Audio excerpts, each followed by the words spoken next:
Were there other casualties that you encountered? There was. I think one casualty was one of my other soldiers that I pawned off. I didn't pawn off. I loaned him to another squad, and he went to do, like I said, they went up to Dallas Shaw. He was a gunner. Escorted them back. They got ambushed for 8 kilometers, and they got held down. And the rest of my squad was doing guard duty, and it was a big mission for them. So they took the 2 squads. One squad left behind, the other 2 squads were out. They took the mission squad and the quick reaction force squad. My squad was left on guard duty with a small contingent of Air Force, and and the guy, this we caught on video. They were, like I said, an 8-kilometer ambush. They were 8 kilometers. They were just getting shot at non-stop, continuously. And one of the vehicles went down. So now their order was to make sure that vehicle comes back. They couldn't leave. There's too many sensitive items of information in that vehicle. Too many sensitive technology. So they had to stay with that vehicle. So what happened was they set up a patrol base on a mountaintop.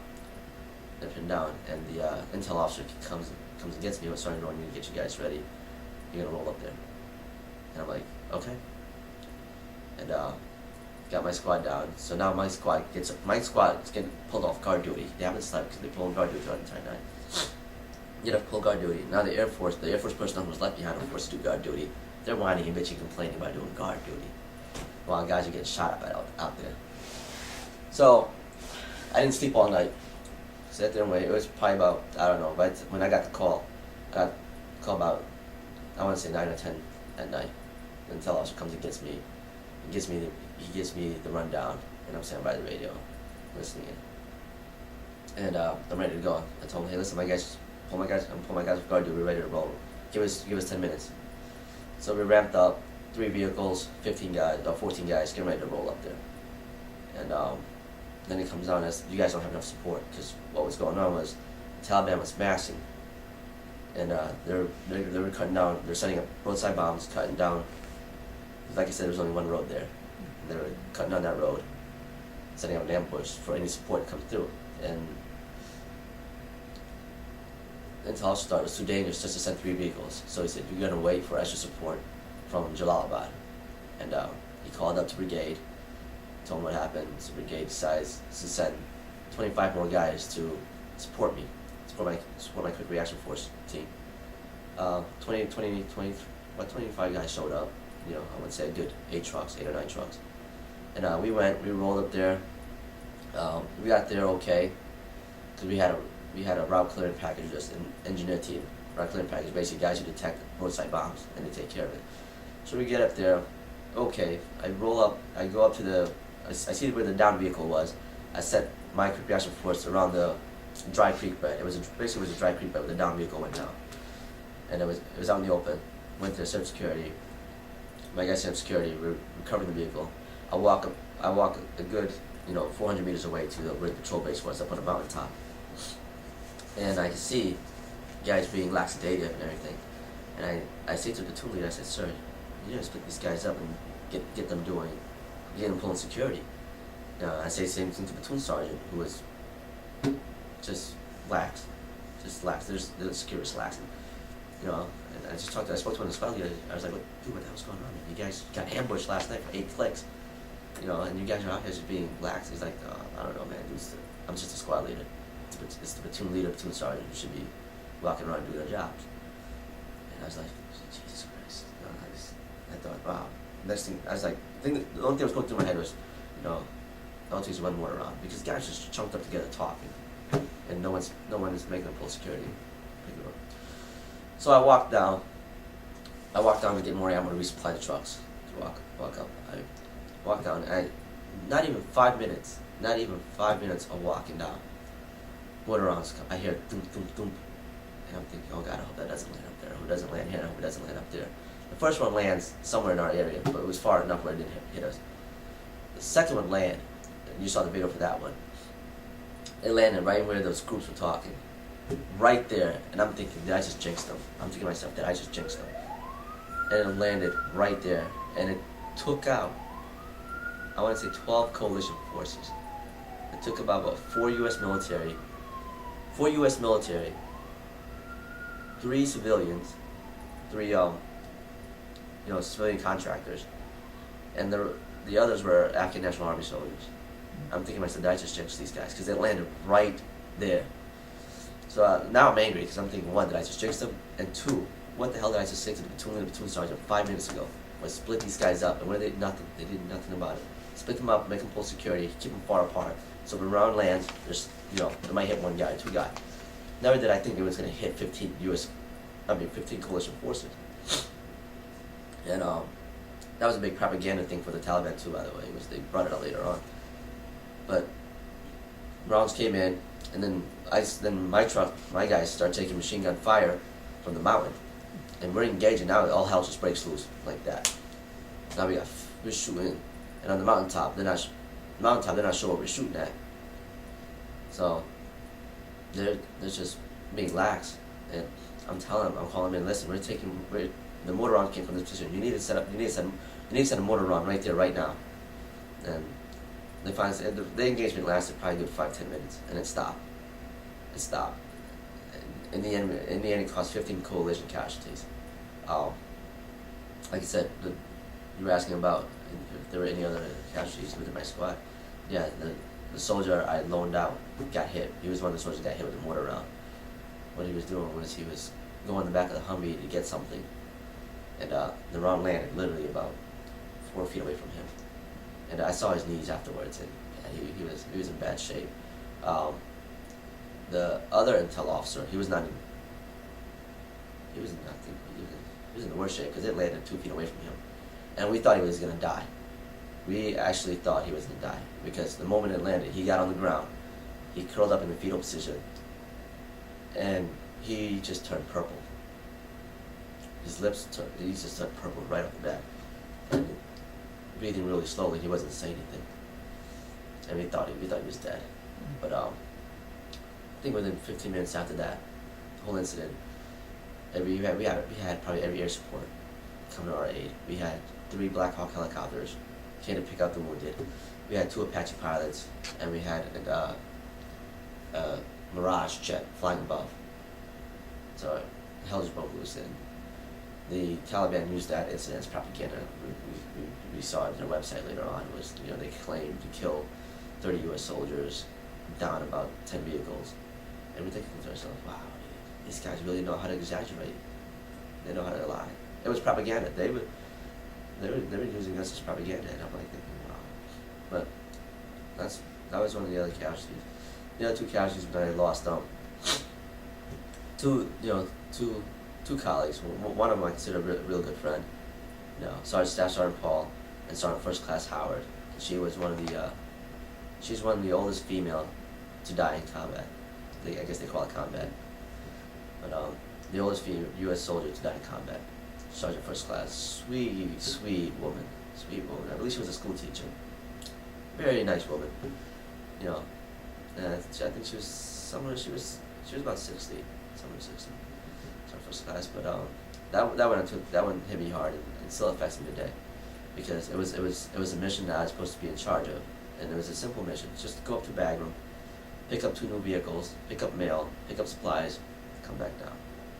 Oh, and pick up the the PAO, Public Affairs Officer, and pick him up in his interpreter from the U.S. Embassy. And I came to despise Bagram. I hated it. I hate being up there, even though it had everything you want. It was like being on vacation up there. You go up there on vacation, you get to eat anything you want, buy anything you want, and don't get shot at. And I despise that, because I despise it because, here we are in a small little fob, beating the bush, getting shit on. My guys out there suffering. We're out there suffering. These a-holes up in Bagram are just enjoying life. So I did not want to go out there. It was a relief. Some guys wanted to go out there because it was a relief for them. I didn't. And it was my mission week, and Sergeant Roeun was supposed to lead the mission. And I said, listen, Pete, do you want it? Because I know you like Bagram. Platoon sergeant. We'll just call him Pete. Yeah, I'll take it. And I went back. I told my guys the mission, and I told them I wasn't going, and that gave them the cue. They knew it automatically. Like, so Sergeant Roeun's not going, I'm not going. So my guys, I was like, okay, you don't want to go? You got to pull guard duty. Like, that's fine. But you got to find someone to replace you. Like, that's fine. So I'll pull guard duty. I'll have someone replace me. So out of my 14 soldiers now, I think only 3 of them were going because they couldn't find replacements. The other guy stayed behind with me. But one of the 3 that went was one of my team leaders, Corporal Burgos, who I sent because I knew Corporal Burgos was he's someone who's real. I kept real close to me. Like I said, I mentor all my team leaders so they know my job. And Corporal Burgos was one of those who absorbed everything, which is what I loved about him. He was a great soldier, great soldier. He absorbed everything, all the leadership skills and attributes. He absorbed it all, which is why I felt confident in sending him. But instead of making him an assistant convoy commander, they made him a gunner. Against what I said, you know, I told P, I said, I'm giving you one of my team leaders. Why don't you make him your assistant convoy commander? He knows my job. He goes, no, I need him as a gunner. You know, walk away biting my tongue. All right, walking biting my tongue. So they go out. They pick up 2 brand new vehicles with 0 miles on it. 2 brand new Humvees with 0 miles on it, with the new armor kit, the Frag 5. Holy stack. They brought them, drove back down, and they stopped in Kabul. They stopped in Kabul, Camp Phoenix, which is about an hour south of Bagram. They stopped in Kabul. Now, mind you, they're towing ammunition and supplies. 2 vehicles, 2 Humvees. One is towing ammunition, the other one is towing mail and supplies. Sergeant Paul and Sergeant Howard were in the vehicle towing supplies. Sergeant Paul was driving, Sergeant Howard was gunning, and there was no TC, which is truck commander, which to me was a moronic move because each vehicle should have 3 guys. It should have the driver, the gunner, and the truck commander. And Pete decides to stay at Camp Phoenix with some of the guys, and he lets the task force commander, Air Force Colonel, who I have nothing against. I love the guy, the Air Force commander. I still keep touching him. I think he's a great guy, great person. I love him, and I don't fault him much for anything.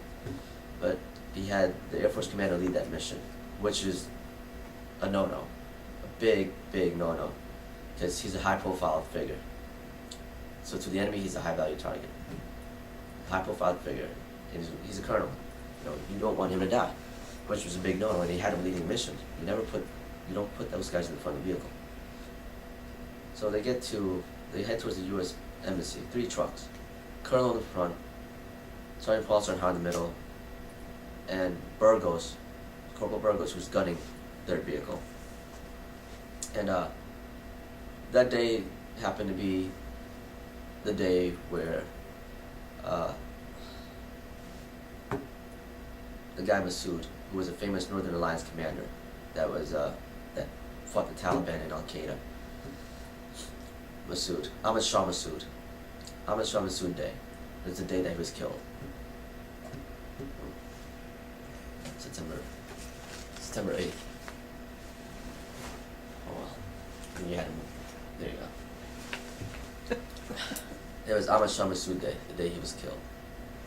September 8th. He was killed September 8th, 2001, by the way. It was Osama bin Laden was the one who orchestrated that assassination on him 3 days before 9/11 happened, and he did it for a reason, for a purpose, because he knew what was going down.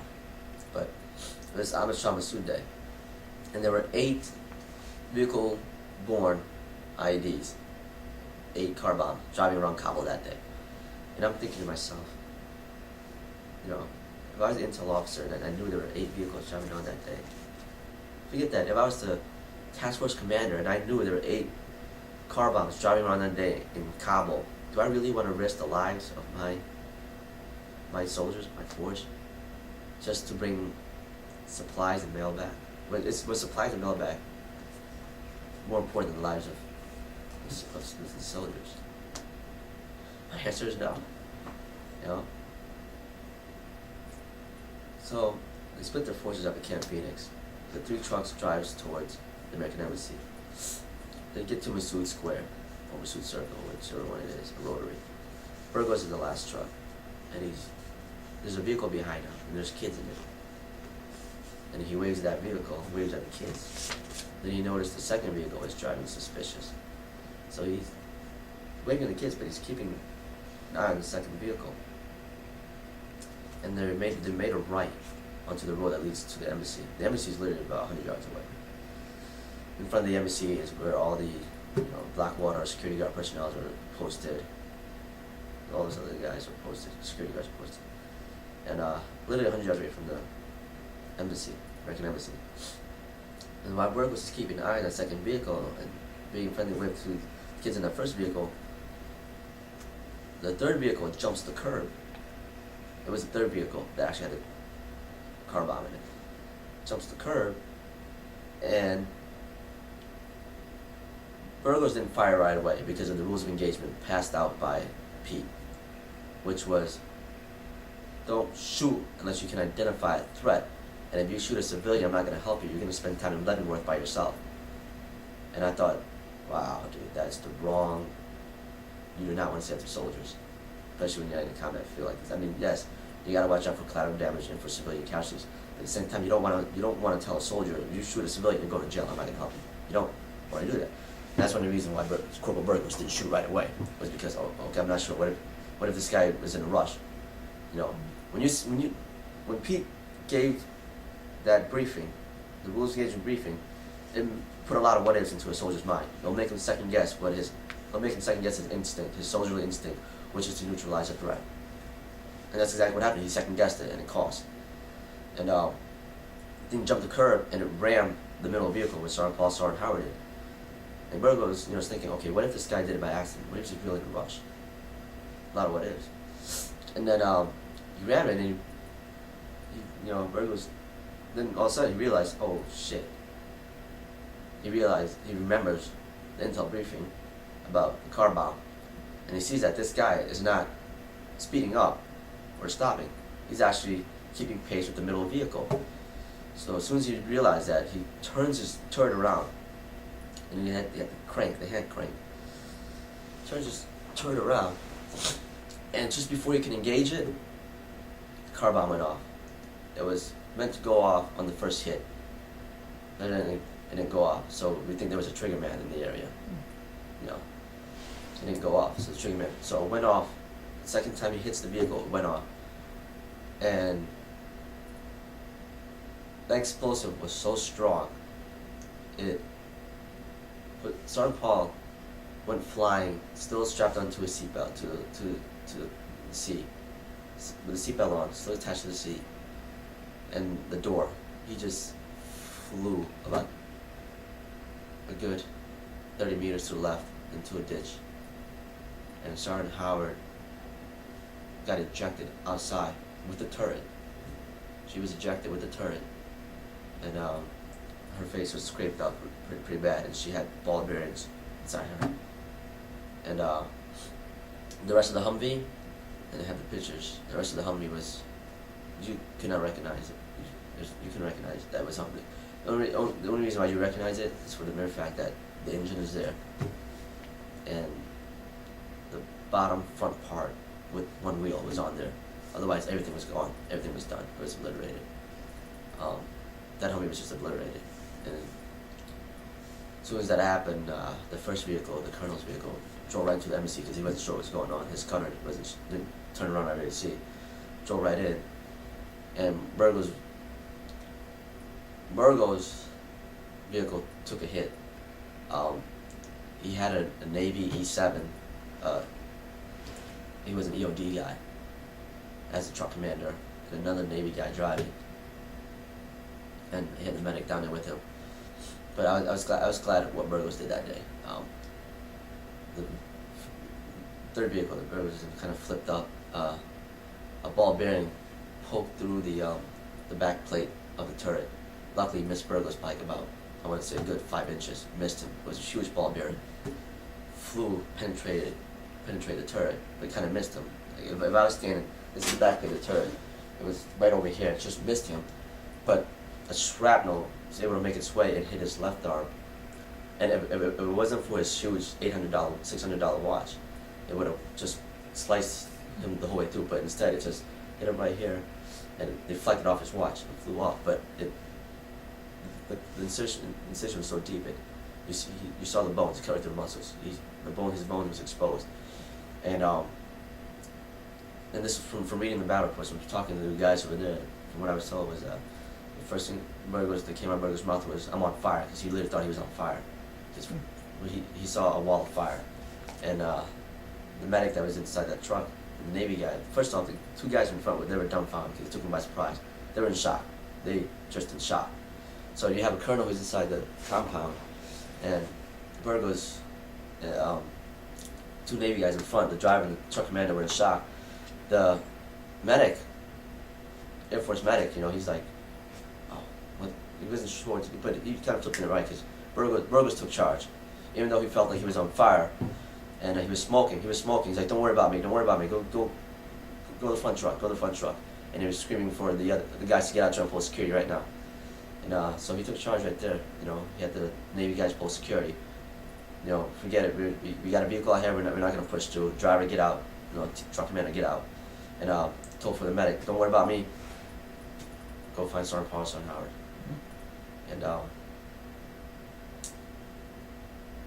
And that whole day was a big gaggle.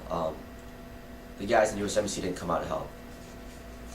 I can't say I blame them because their main job is to protect the embassy. Don't leave your post. You don't leave your guard post no matter what. And they're black watch security guards. So they're watching helplessly. They wanted to help. I guess from what I was told, they pulled as much security as they can from where they were. They wanted to run out there. A couple of soldiers, I want to say one or two personnel from the embassy actually ran out to help. Luckily, there was a British patrol in the area who came to their aid. There was a British patrol nearby. British Army came and they helped secure the area. They helped. They recovered the bodies for us. But it was just a big gag. It was just huge. That day should have never happened. It should happen. And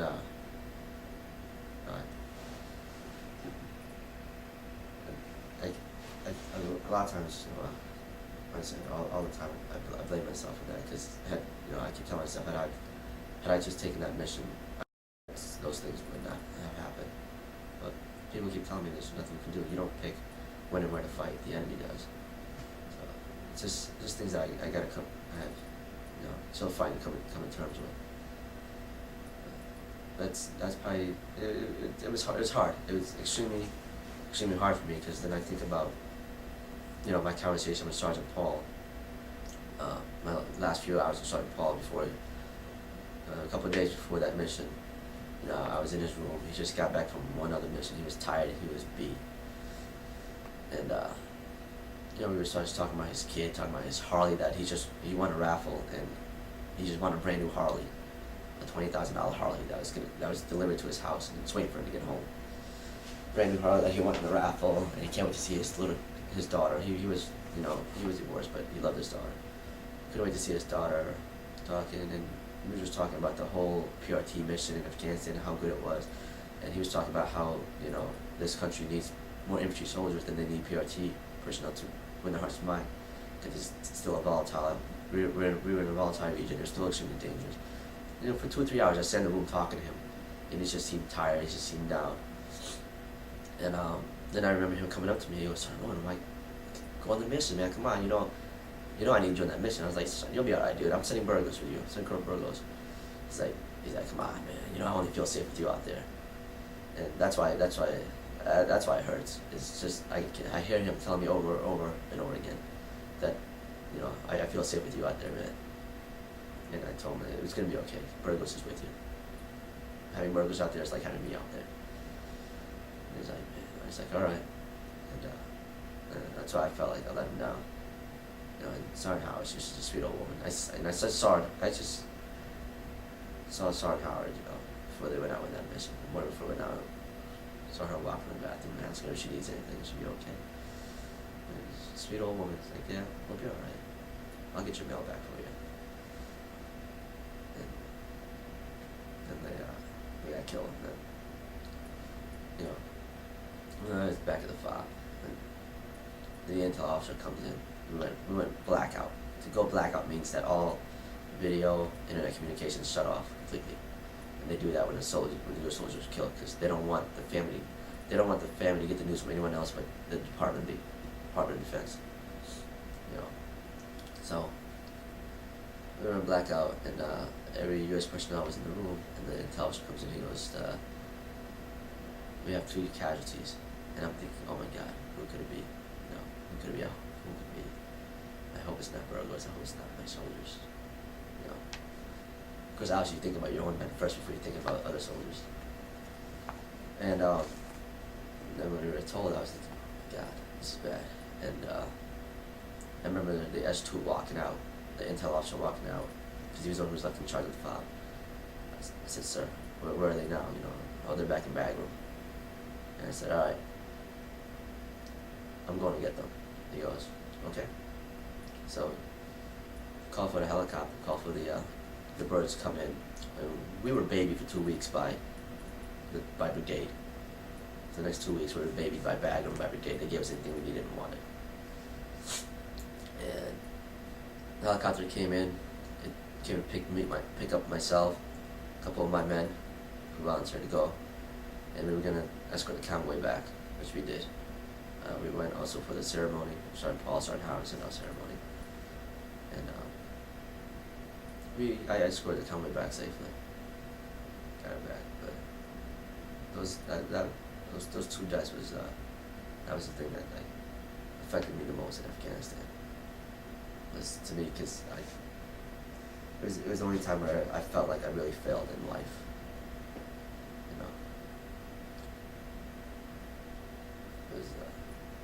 It was my mission, and I failed. It was 2 lives. I think it's just my selfishness cost 2 lives. I was selfish because I didn't want to go to bed. I was selfish because I had dislike for everything that Packer represented.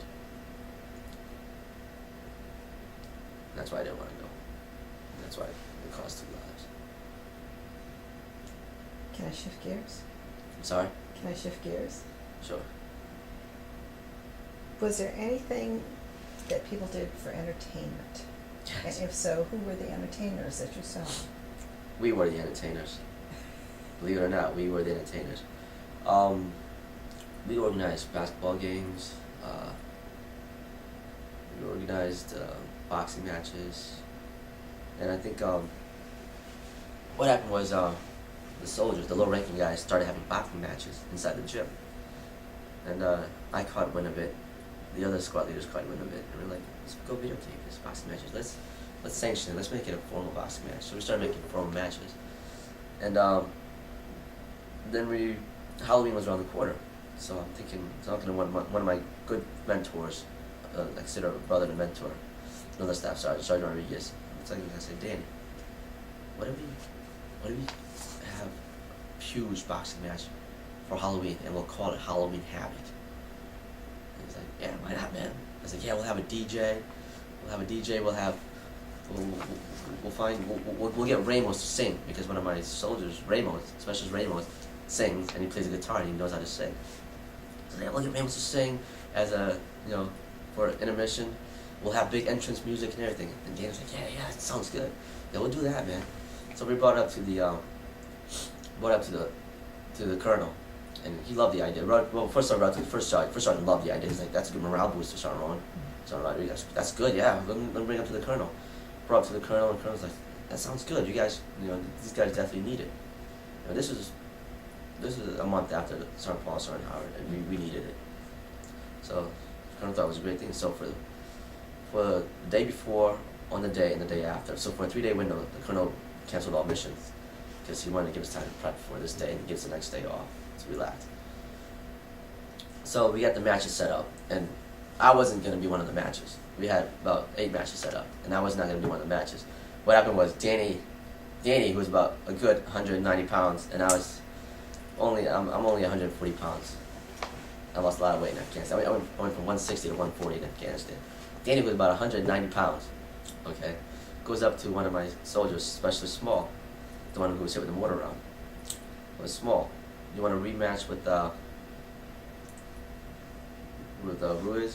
And Small goes, yeah. First he was reluctant because he had his butt kicked by a guy who was smaller than him. You know, and Danny's egging him on, and then Small goes, "Oh, you're sorry? Well, if you're so badass, why don't you fight my squad leader, which is me?" And I'm thinking, damn, Small. 140 pounds versus 190 in a boxing match. I don't even box. You know, I do everything else. I don't box. Needless to say, Danny is a third-degree black belt and an instructor in Taekwondo. And he has boxing background. And I'm thinking, but you know, you're a squad leader, you can't let your men down. You know, lead from the front. You go in where the fire is, go into the fire, you know, blazing red. And Small opens his mouth, and I'm thinking, oh my God. And, you know, Small really, you know, all my soldiers believe in me. Small really believed in me. He goes, "You can't kick my sergeant's ass." And Danny looks at me, he goes, "Hey man, your squad leader wants to fight, I'll fight." And I looked at Small, and I give him that, like, look what you got me into. I accepted the match. But we were the last match. We were the main event. But we had 8 matches set up. We had the first sergeant fighting one of the other squad leaders. Had one of my soldiers fighting an Air Force lieutenant who went to Air Force Academy where boxing was mandatory. That was a funny match because it lasted 16 seconds. Park was knocked out within 16 seconds. 16 seconds, Park was knocked out. We just threw the towel. This is done. The Air Force lieutenant knocked him out in 16 seconds. Same size. Same ethnicity. Korean versus Korean, too. And he got knocked out. That day was great. Everyone had their own entrance music. We had a serious system set up. We had the Afghan National Army guys came to watch. Our Afghan security guards came to watch. Everybody on the popular, we had tables, we had chairs, we had couches set up. It was a big event. You know, guys brought their video cameras. I had it on video. You can see it was a big event. And you know, no one went the full 3 rounds because guys were either getting knocked out or guys were getting tired. No one went, except for the main event, where there was a big handicap. Like I said, everybody else was paired up perfectly fine. The age was paired up. I mean, they were paired up to the weight class. I was the only one. My match was the only one that was handicapped. Danny Rod had about 50 pounds on me, and experience. But needless to say, and it's on video, Sergeant Roeun didn't get knocked out. It lasted all 3 rounds. All 3 rounds. The main event was the only one where it lasted all 3 rounds, and Sergeant Roeun did not get knocked out. I lost the match, but I didn't get knocked out. And Danny was pissed because he, you know, thinking to himself, God, I have 50 pounds and I can't even knock him out. I refused to get knocked out. So it was that day was a good day. Ramos brought his guitar for intermission. He sang. He had a good voice. Kid had a good voice. He had talent. He sang for intermission. A couple of the Air Force personnel had costumes sent over to them, so they were dressed up as Little Red Riding Hood and Barney and Freddie from the Flintstones, and it was a fun day. It was a big morale booster, something we needed, and it was good. Did you ever get out on leave? Yes. And if so, where did you go? Home. Home? Came home. I went on leave in I want to say November. Went on leave in November. I actually went on leave. I went on leave about a week after I was sworn in as a U.S. citizen. Yeah. I came home. We flew out of Bagram, from Bagram to Germany, from Germany to Atlanta, from Atlanta to Bradley, and in Bradley I had my wonderful family waiting for me. Came home 15 days. It went by. I mean, it just, when I was home, I was dreading the fact that I have to go back to the combat zone, and at the same time missing my soldiers, wondering if my soldiers are okay. You know, I left a sergeant in charge of the squad, and I was worried about my soldiers all the time. I emailed them, you know, told them to call me, email me if something goes wrong immediately. It was a blissful 15 days at home. went by an RP. Honestly, I couldn't wait to get back to Afghanistan. Believe it or not, because I just wanted to get it over with. Put it over with. Came home, saw the family, spent time with the families, went to the civilian work, called up some friends, saw some old co-workers, mostly spent time with my family. I just wanted to be a quiet one. Spent some money, saved up a good amount of money, saved up a real good amount of money. It's too bad I couldn't buy what I really wanted to buy, because what if I don't come back? I don't get to enjoy it. Bought a plasma TV, bought everybody gifts, you know. I wasn't gonna be home for Christmas, so bought everybody early Christmas gifts. You know, I was real free with my money. It's just money. So didn't do anything, didn't really go anywhere, do anything special on vacation. Just, While you were in Afghanistan, did you ever pull any pranks? I didn't pull quite a few. Or other than the boxing match humor? Oh, jeez. Yeah, we used to. I used to wait till the guys, you know, usually, as an NCOs, you just pull pranks on each other. You don't really pull pranks on the men. Simple pranks. I mean, I used to wait for the guys to go to the bathroom and then do a number two. Get a whole bunch of toilet paper, soak it up, and we had the new bathrooms where there was a curtain, stalls, and the stalls. I would open up the curtain, guys would look at me all surprised and everything. I just wail them right in the face with the wet toilet paper. I used to do that. Guys, you know, the younger guys, they like to play the ass cheek to face game, where someone falls asleep, they get a video camera, and one of the guys will pull their pants down and put their ass cheeks right on the guy's mouth or face, take pictures, take video cameras. They would do that all the time. They pulled that on me once, back at Bragg, right before we left.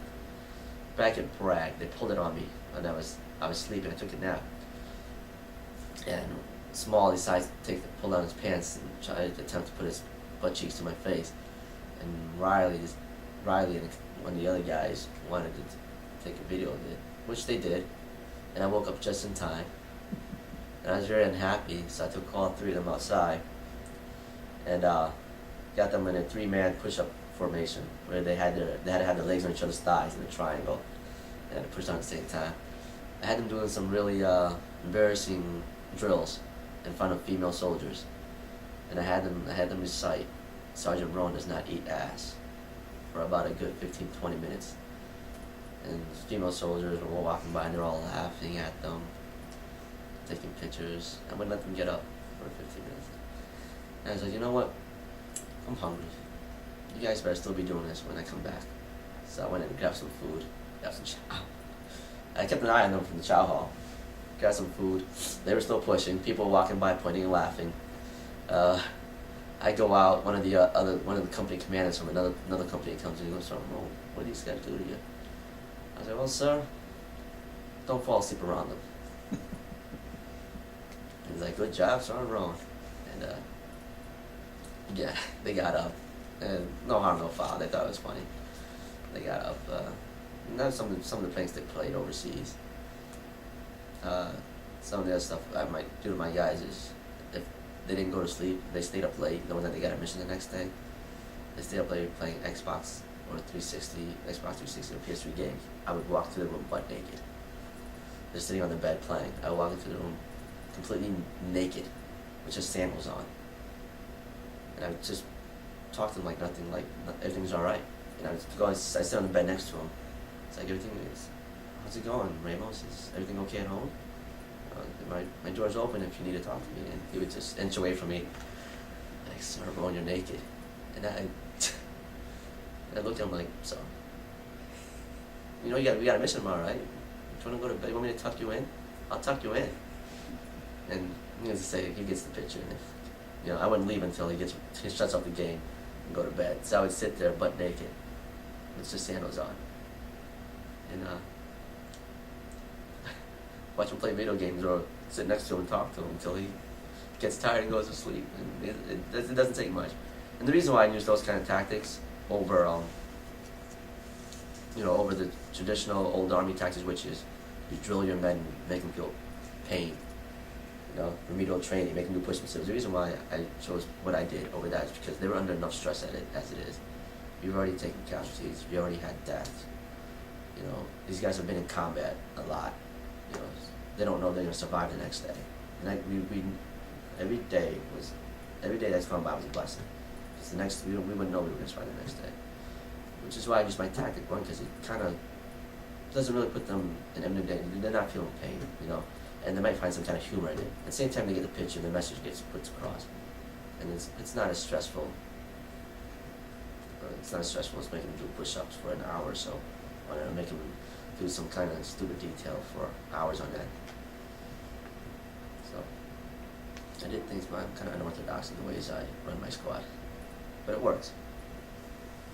Did you keep a personal diary at all? I kept a couple of video diaries Okay. for a while. Kept it mainly for my fiance at the time. In the digital age, you really need to write things down. You just type it up or make a video diary. So I kept a video diary. And photographs you have on digital? Yes, Okay. And you'll give us some of those? I will. Okay. That's terrific. Let me ask you now, do you remember when your service ended? Your last day over My last day in country. there? Mm-hmm. Wow. I want to say, we got out of the FOB. We got out of the Fort Observation Base. I want to say April 4th. Was it April? No, it was early April. We got out of the Fort Observation Base in early April, I want to say. Probably April 11th. It might have been April 11th. We got out of the FOB early April. I don't remember the specific date. I remember the incidents going on that day. But then we spent about a week in Bagram. I actually hit country on my birthday. We landed in America on my birthday, which is a great birthday gift. Got home, got back to Fort Bragg, North Carolina, April 20th. I think we left Afghanistan April 18th or 19th. Did you go back to school or work then? Or how long did it take you before you came back to school? I obviously the spring semester has already started. We're 2 months into spring semester, so I can go back to school. I didn't work for a good 8 months. Actually, I didn't work until 2008, January 2008. But I started school in the fall semester. But I got back to Connecticut April 24th, I want to say. I got back to Connecticut on that time. I went to Connecticut, did a lot of partying, a lot of drinking, even during the summer. A lot of partying, a lot of drinking. So I wasn't really thinking much about Afghanistan, because I was pretty much living life in a fast lane when I got back. So nothing has hit me yet. I didn't work when I was going to school the first semester, which was great.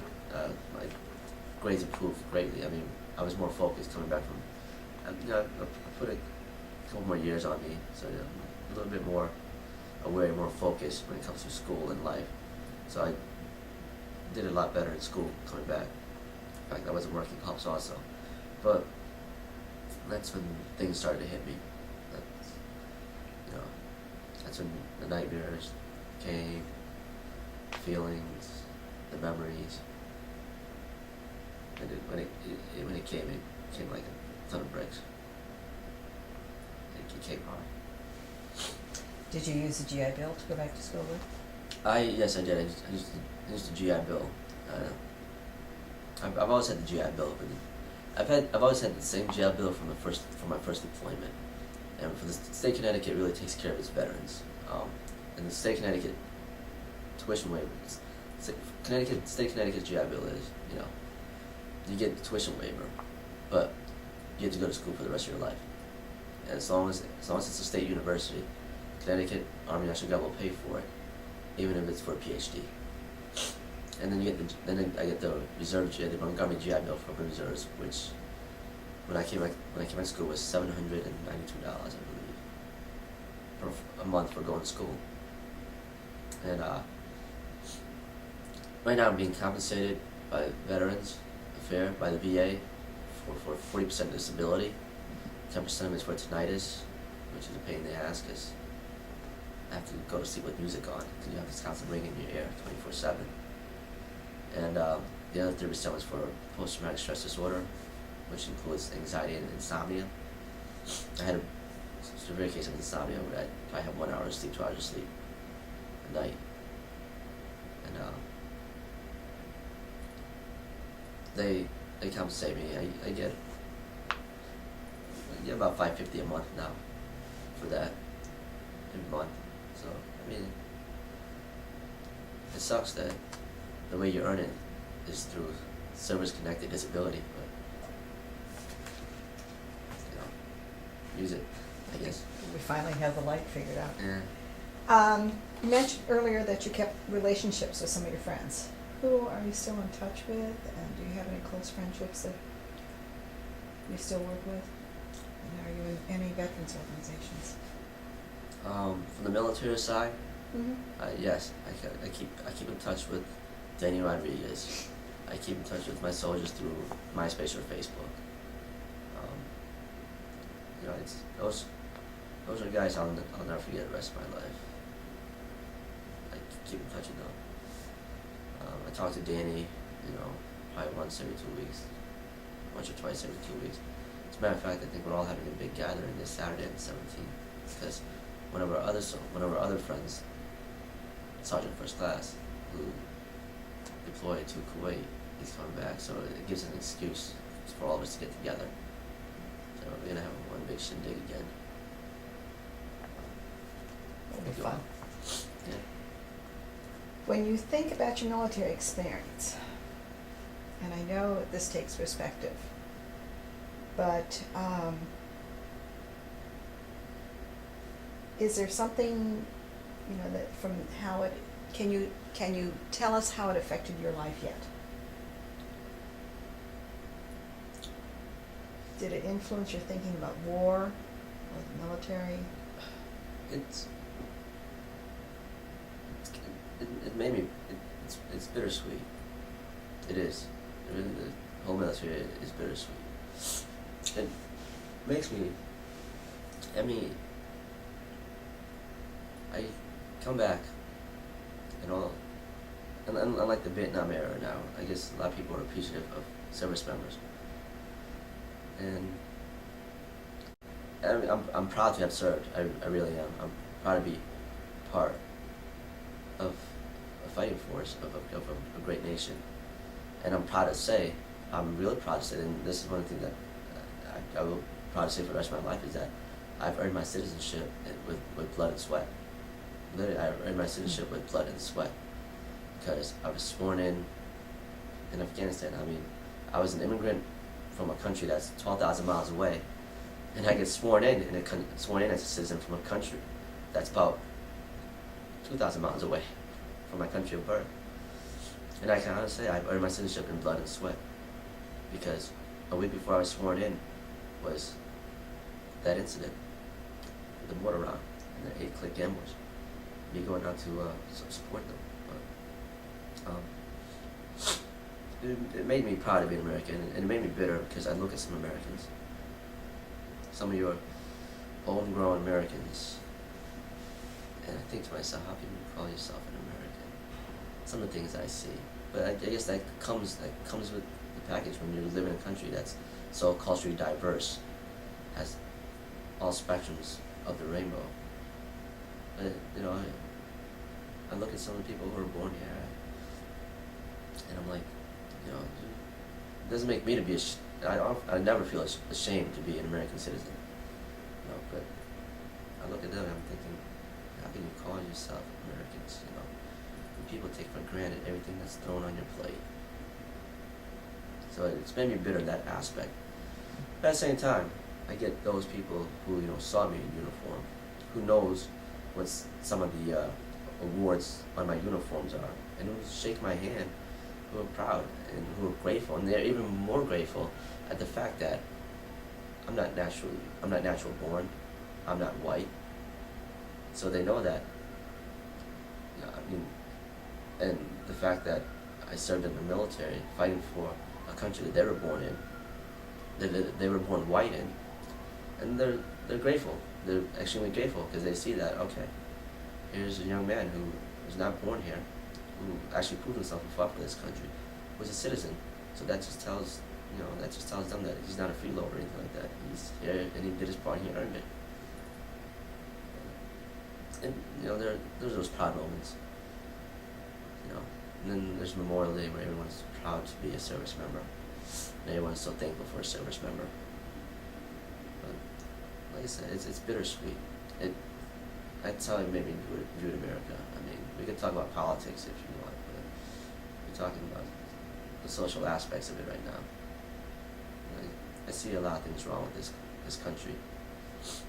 And I mean, I hate to say the term, but there are things I see that makes me think it's going to hell in a handbasket. And it's just a greed and selfishness. The military doesn't really give you. The military does not teach you greed or selfishness. You take selfishness out of there. You take greed out of there. Sometimes it makes me wonder if this country was run by the military, if it would be better. But no, we can't have stuff like that. We cannot have stuff like that. The military is, we preserve democracy. We don't practice it. And we're fine with that. We're absolutely fine with that. I'm absolutely fine with that. Because that's the balance. That's the balance. I completely believe in balance. Right now, I just don't think we have balance in this country. It's just leaning towards one way. The military provides that balance. The military provides that balance in my life. Okay. Is there anything else you would like to add at this point that we haven't covered? Oh. I think I spoke a lot, unless there's something you want to ask more. But no, I don't regret one day I spent in the military. I miss it to this day. I miss it. The whole situation in Afghanistan has caused me, to lose some of the relationship I have with important people in my life, like my ex-fiance, who I've been with 9 years and was engaged to for 2 years. That went down the drain when I got back. Relationship with my parents, kind of sketchy. But what do you do? It's not like I'm a bad person, or maybe I'm a worse person. But I don't regret. I don't regret one day I was in the military. It's not for everybody. It really isn't for everybody. There was, people have younger kids ask me, should I join the military? Should I join the military? I ask them what they want to do with their life. What do you want to do with your life? What kind of person do you want to be? And then I'd let them know, tell them the story of my life. This is what I'm doing now. This is what the military offered me. And this is what I was able to give the military. And it worked out. You don't just give and take. Like I said, the military is not a selfish institution. And it doesn't teach you to be selfish. But the military has given me a lot. It has given me the opportunity to really be an American. It's given me the opportunity to belong in a brotherhood that has spanned a couple hundred years, and that's the infantry. I was a part of something. I didn't have to be part of a Bloods or Crips or any of those gangs or anything like that, but being in the military made me a part of something better, something that had a higher meaning, higher purpose. It allowed me to go to school. It allowed me to see things in a different light than most Americans do. I mean, I've done stuff and I've seen stuff, enough stuff, to last the average American a whole lifetime of violence. That, I don't mind. It opened doors and it opened up eyes. I'm not narrow-minded. At least I don't think I am. I'm well-educated. I believe I'm well-educated. I believe I'm more well-educated in life, given what I've been through. I can honestly say to some people that you haven't been through what I've been through. Your wisdom might come with age, but at least my wisdom comes with experience. You know, I can honestly say that. I would never, ever let anyone talk down on me. Ever again. You know, now I have the strength and experience to show that, to prove that you can't talk down on me. So the military has given me a lot. I mean, it's taken 10 years of my life, yes. It's taken maybe some normalcy out of my life, or some normalcy out of me. But those are the things I was willing to accept. It's give and take. You know, I believe I've received a lot more than what I've given to the military. So it's not for everybody, but if you want to do it, do it. And if you're gonna do it, commit to it. You just gotta go all the way. You know. Thought about going back in. I gotta see what happens after I graduate. I have a lot of options. Going back in is one of them.